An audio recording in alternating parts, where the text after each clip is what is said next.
नरेंद्र मोदी जी, आपने ओबीसी का नाम प्रयोग करके बहुत फायदा उठाया। देश के प्रधानमंत्री बन गए, करोड़ों रुपए के आप सूट पहनते हो,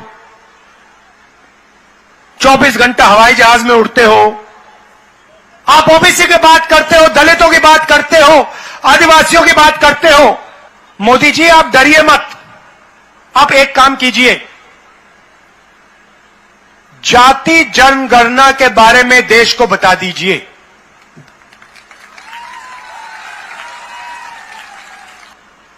मैं आज आपको, खासतौर से आपके जो युवा हैं, जिससे ये देश रोज उनका भविष्य चोरी कर रहा है, मैं आपको कुछ बताना चाहता हूं। नरेंद्र मोदी जी ने ओबीसी शब्द का प्रयोग किया, प्रधानमंत्री बने, 24 घंटा देश से कहें मैं ओबीसी हूं, मैं ओबीसी हूं, मैं ओबीसी हूं, मगर जब ओबीसी की मदद करने का समय आया, जाति जनगणना करवाने का समय आया, हिंदुस्तान में कितने ओबीसी हैं वो आंकड़ा देश के सामने रखने का समय आया, तो प्रधानमंत्री कहते हिंदुस्तान में जात नहीं है, ओबीसी कुछ नहीं है। भाइयों और बहनों, एक बात समझिए, हिंदुस्तान को एमपी नहीं चलाते, हिंदुस्तान को प्रधानमंत्री नरेंद्र मोदी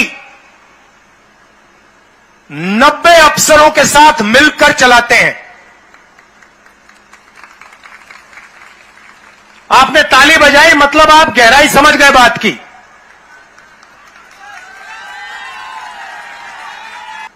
अब मैंने सवाल पूछा, नरेंद्र मोदी से पूछा, नरेंद्र मोदी जी, आप ओबीसी की बात करते हो, मुझे बताओ 90 अफसरों में से ओबीसी अफसर कितने हैं? नरेंद्र मोदी उस दिन से ओबीसी शब्द का प्रयोग करना बंद कर दिए हैं। नरेंद्र मोदी जी, गरीबों की क्या जात है? गरीब दलित हैं, गरीब पिछड़े हैं, गरीब आदिवासी हैं, ये गरीब हैं। आप शब्दों के पीछे मत छुपो, आप देश को बताओ जाति जनगणना कब करने जा रहे हो। प्रधानमंत्री करोड़ों रुपए का सूट पहनते हैं, आप देख लीजिए, आपको एक ऐसा दिन नहीं मिलेगा पिछले 10 सालों में अगर नरेंद्र मोदी ने एक कपड़ा 2 बार पहन लिया हो, मुझे दिखा दो।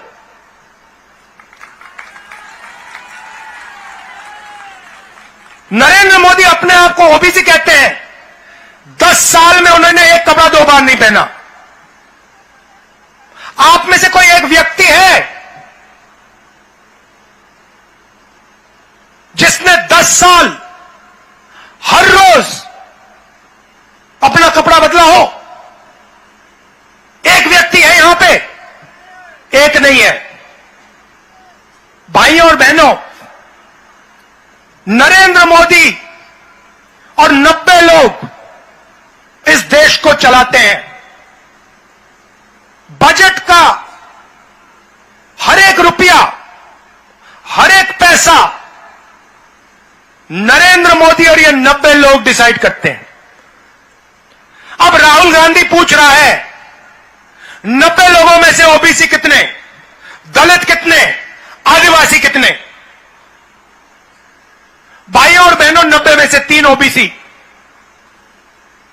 3 आदिवासी। फिर से सुन लीजिए, 90 में से 3 ओबीसी, 3 आदिवासी। और मजे की बात सुनिए, अगर हिंदुस्तान के बजट में 100 रुपए खर्च खर्च किए जाते हैं, 100 में से 5 रुपये का निर्णय ओबीसी अफसर लेते हैं। हिंदुस्तान की सरकार लाखों करोड़ रुपए खर्च करती है, ओबीसी अफसर सिर्फ 5% बजट का पैसा के बारे में निर्णय लेती है। अब यहां पे ओबीसी लोग, युवा चौंक गए होंगे, हमारी आबादी 5% तो नहीं है, ओबीसी की आबादी 50% से कम नहीं है। तो अगर ओबीसी की आबादी 50% से कम नहीं है तो फिर उनकी हिस्सेदारी 5% क्यों है? हम कहते हैं आदिवासी युवाओं को, ओबीसी युवाओं को, दलितों को अंग्रेजी सीखनी चाहिए, हिंदी सीखनी चाहिए। अब आप पूछोगे भैया क्यों? एक भाषा से हमारा काम हो जाएगा? नहीं भाइयों और बहनों, आप यूपी गए, दिल्ली गए, बिहार गए, वहां पे हिंदी चलेगी, सही बात है, मगर मजे की बात सुनो, और मान लो अगर आदिवासी बच्चा या ओबीसी बच्चा कहे कि यार मैं तो अमेरिका जाना चाहता हूं, मैं तो अमेरिका की किसी बड़ी कंपनी में काम करना चाहता हूं, या मैं कंपनी खोलकर अमेरिका में अपना माल बेचना चाहता हूं, तो कौन सी भाषा चलेगी भाइयों बहनों? हिंदी चलेगी? अंग्रेजी चलेगी? तो हम कहते हैं हिंदी सीखनी है, सीखो, अंग्रेजी सीखो। वो कहते हैं अंग्रेजी की क्या जरूरत? बीजेपी नेता आते हैं, आपसे कहते हैं भाइयों और बहनों अंग्रेजी मत पढ़ो, हिंदी पढ़ो। आप एक दिन काम करो, खैर मिलते तो आपसे हैं नहीं, मारे एक बार कोई बीजेपी नेता हाथ आ जाए तो उससे पूछना, भैया एक बात बताओ, आप हमें कह रहे हो कि हमें अंग्रेजी नहीं सीखनी चाहिए, हमें हिंदी सीखनी चाहिए, आपके जो बच्चे हैं क्या वो हिंदी मीडियम में जाते हैं या अंग्रेजी मीडियम में जाते हैं? पता लगेगा सारे के सारे बीजेपी के नेता इंग्लिश मीडियम स्कूल में पढ़ते हैं, अमेरिका में जाके यूनिवर्सिटी करते हैं, लंदन में जाके पढ़ाई करते हैं और वहां पे व्यापार करते हैं। और ये चाहते हैं ओबीसी बच्चे, दलित बच्चे को ये मौका ना मिल जाए। ये उनमें हम में फर्क है। अब मैं आपसे पूछता हूं, अब नरेंद्र मोदी जी कहते हैं, नहीं आपने क्या कहा शब्द? मोदी की गारंटी, मोदी की गारंटी बोली ना? मोदी की गारंटी का मतलब 100% झूठ है। जो भी प्रधानमंत्री कह रहा है मैं आपको गारंटी लेके कह सकता हूं कि झूठ बोल रहा है। 15 लाख रुपए हर बैंक अकाउंट में, सच या झूठ? नोटबंदी से काला धन मिट जाएगा, सच या झूठ? किसान बिल से किसानों का फायदा होगा, सच या झूठ? जीएसटी से छोटे व्यापारियों का फायदा होगा, सच या झूठ? यहां छोटे व्यापारी भाई हैं, मुझे बता दो जीएसटी से फायदा हुआ?